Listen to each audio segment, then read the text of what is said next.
Thank you so much, Mr. Smith. Before I begin to ask my questions, I'd like to state for the record that Ranking Member Ted Deutsch is at another committee hearing, and that is why he cannot be with us today. But I know that he is deeply troubled by the human rights violations occurring against persecuted Christians in the region. Thank you for allowing me to say that. Thank you, Mr. Chairman and Ranking Member Bass, for this hearing.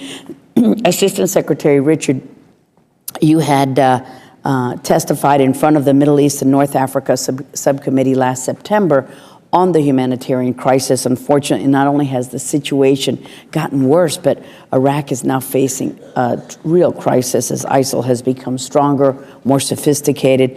The Christian communities in Iraq and Syria are important ones in the history and fabric of the Middle East, and they are without a doubt being targeted for extinction. We must do everything possible to ensure that these communities are protected and allowed to remain, because it would indeed be a tragedy to lose such ancient communities at the hands of radical Islamist terrorist groups. And I've seen throughout your testimonies that we are doing a lot in the way of humanitarian assistance, and I thank you. Much needed assistance. We need to continue to do so, but I'd like, I keep saying at these hearings, we continue to provide this assistance without addressing the underlying issues. And right now, the major obstacle is that there's this pervasive attitude throughout much of the region that views Christianity and other religious minorities through pure hatred. What are we doing to address this? What can we do? What plans can we implement? Programs in the region or in the refugee camps and in neighboring countries that promote moderation or religious tolerance? What can those countries do, similar to what the Kingdom of Morocco has been able to implement? So that's the first question. We've heard from the panel the steps the administration is doing in conjunction with the UN Commissioner for Refugees and our overall humanitarian assistance inside Iraq.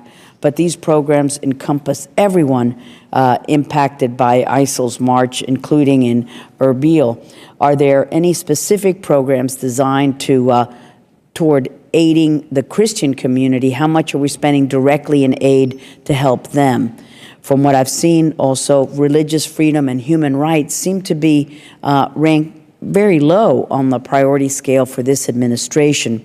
It took the administration 10 months to name an ambassador at large for international religious freedom, and the State Department repeatedly ignores recommendations by the United States Commission on International Religious Freedom to add gross violators to our list of country of particular concern.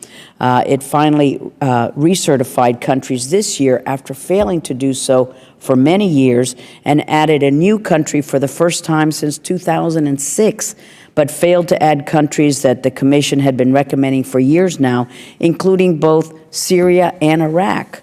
We continue to provide aid and sell arms to some of the world's most egregious violators. We waive sanctions on some of these countries of particular concern. So in closing, my last questions are, where does freedom of religion and the protection of rights fall on the administration's foreign policy priorities?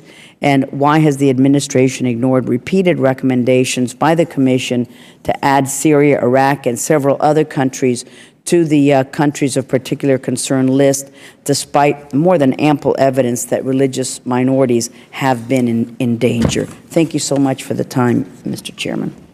Thank you, Madam Chair. Thank you for your interest all year long, and thank you for acknowledging that we are indeed doing a lot for humanitarian assistance. The U.S. government really leads, and we are fortunate to have congressional support for this, and really largely American public support to do a lot on the humanitarian front around the world. You have said we need to address the underlying issues. I agree with you, and so does my boss, Secretary Kerry, who is today in Baghdad and is obviously spending a great deal of time and attention on the Iraq situation right now, and really the situation in the wider Middle East, and he leads us in doing that. You mentioned what we could do to promote moderation, religious tolerance, and in that respect, you're on the same wavelength as our new Undersecretary, Sarah Sewell, who has instructed a number of our bureaus, including both Democracy, Human Rights, and Labor in Mind, the population Refugees and Migration Bureau to look at ways that we can counter the spread of violent extremism. And so this is very much front and center on our to-do list at the moment, building on programs that already exist that Tom will be able to speak to. And third, I don't agree that somehow religious freedom is being ignored in the department, and partly because Secretary Kerry has created a faith-based office headed by Sean Casey. He did this nearly as soon as he came in, and we see that Sean Casey is working very closely with our special envoys and outreach to the Muslim world to fight anti-Semitism. And we are all anxious to get Rabbi David Saperstein on board as well as part of the team, but Tom is more the expert on that.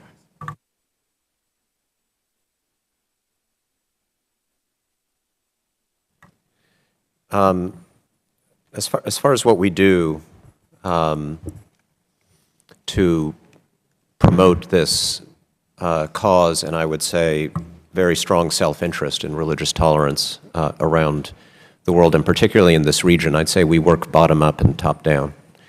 Bottom-up, we do fund a lot of small programs, and these are by definition small programs, working with civil society organizations, with religious organizations on the ground in these countries. In Iraq, for example, we helped fund an organization called the Alliance of Iraqi Minorities, which was working before this crisis to try to build bridges between religious communities in these areas that we have been discussing. We have funded Christian activists who have worked to try to build connections between their communities and local and regional governments in Iraq. We funded similar programs in Syria in the midst of the civil war, and we've insisted that the Syrian opposition groups that we support in that horrible situation be as inclusive as possible and respectful as possible of minority groups. And then we work top down. And that's what Secretary Kerry is doing in Baghdad today, where in addition to the very general top-line message on the importance of governing inclusively with respect for all of Iraq's people, we've been discussing very, very discrete, specific questions like how to organize a more integrated, less sectarian security force for Iraq in the future, discussing the establishment of National Guard forces so that local communities can feel that they can protect themselves with the support of the government of Iraq, but also with a degree of autonomy. So bottom up and top down. In terms of the CPC designations, as you mentioned, we just added Turkmenistan. We add countries when we feel that there are egregious violations of religious freedom going on. They are committed by governments, and those governments are being wholly unresponsive to diplomacy. So it's not simply a question of, are there terrible things happening in a country, but whether we feel that diplomacy is being exhausted and this tool needs to be used. Syria, of course, is under every sanction that we ever have thought of already.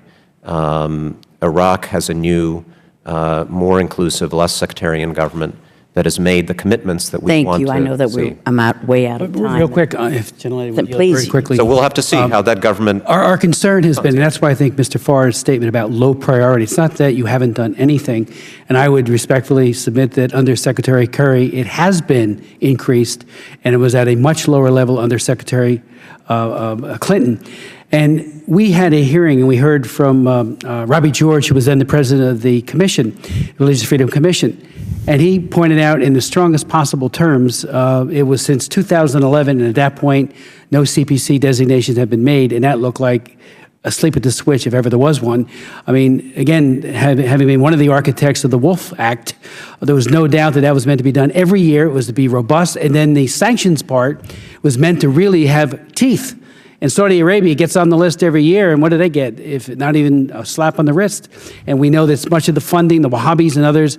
I mean, I travel frequently to Africa, and just as in the Middle East, I was just there in June, and before that in Nigeria, in Jos, and in Abuja just a few months ago, 10 months ago in Jos. A few months ago in Abuja, they're being funded, and we're not doing enough, I don't think, to mitigate that funding.